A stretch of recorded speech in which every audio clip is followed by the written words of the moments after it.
12월 19일 금요일 대림절 말씀. 오늘 말씀은 사도행전 13장 42절에서 52절 말씀입니다. 그들이 나갈새 사람들이 청하되 다음 안식일에도 이 말씀을 하라 하더라. 회당의 모임이 끝난 후에 유대인과 유대교에 입교한 경건한 사람들이 많이 바울과 바나바를 따르니 두 사도가 더불어 말하고 항상 하나님의 은혜 가운데 있으라 권하니라. 그 다음 안식일에는 온 시민이 거의 다 하나님의 말씀을 듣고자 하여 모이니 유대인들이 그 무리를 보고 시기가 가득하여 바울이 말한 것을 반박하고 비방하거늘 바울과 바나바가 담대히 말하여 이르되 하나님의 말씀을 마땅히 먼저 너희에게 전할 것이로되 너희가 그것을 버리고 영생을 얻기에 합당하지 않은 자로 자처하기로 우리가 이방인에게로 향하노라. 주께서 이같이 우리에게 명하시되 내가 너를 이방의 빛으로 삼아 너로 땅끝까지 구원하게 하리라 하셨느니라 하니 이방인들이 듣고 기뻐하여 하나님의 말씀을 찬송하며 영생을 주시기로 작정된 자는 다 믿더라. 주의 말씀이 그 지방에 두루 퍼지니라.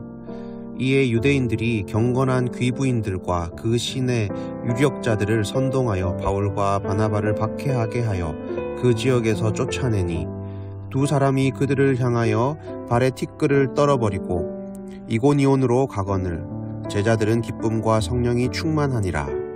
오늘 본문은 하나님의 말씀이 전해졌을 때 두 가지 다른 상반된 반응이 나타나는 장면을 보여줍니다.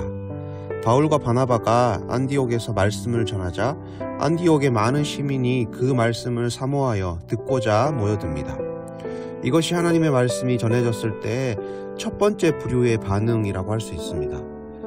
바울과 바나바가 안식일에 회당에서 말씀을 전하니까 말씀을 사모하는 사람들이 계속해서 말씀을 더 전해달라고 청하는 그런 장면이 나옵니다. 그런데 또 다른 부류의 사람들이 등장하죠. 바로 유대인입니다. 유대인들은 하나님의 말씀을 듣기 위해 모여든 그 많은 무리들을 보고 시기가 가득했다라고 이야기합니다. 말씀을 사모하여 말씀을 듣기 위해서 모여든 수많은 무리가 있고 모여든 그 무리를 보고 시기심에 불타는 유대인들이 있었던 것이죠. 이들은 시기심이 가득하여 바울이 전한 말씀을 반박하고 비방하게 됩니다. 똑같은 하나님의 말씀이 전해졌는데 어떤 사람들은 은혜로 그것을 받고 계속해서 그 말씀을 듣고 또 듣고 싶어하는 그런 모습이 있죠. 또 어떤 부류의 사람들은 그 말씀에 대하여 반대로 반박하고 비방하죠. 여러분, 똑같은 말씀 앞에 무엇이 이렇게 서로 다른 반응을 나타내게 되는 것일까요? 오늘 본문 말씀은 그 원인 중 하나를 시기심이라고 이야기합니다.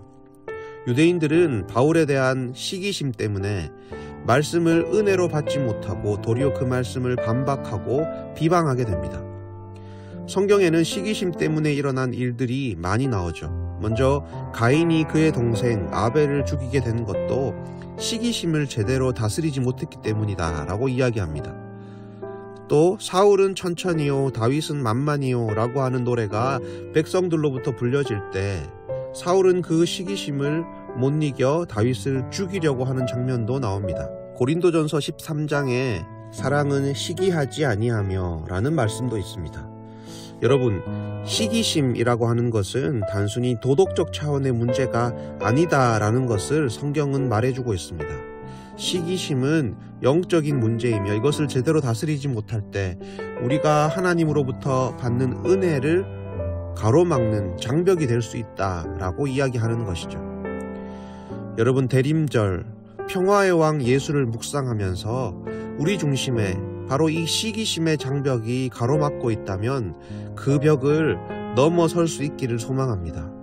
그것을 넘어서서 하나님의 은혜가 막히지 않고 하나님의 은혜를 더 깊이 누리시는 그런 우리 성도님들 되시기를 간절히 소망합니다.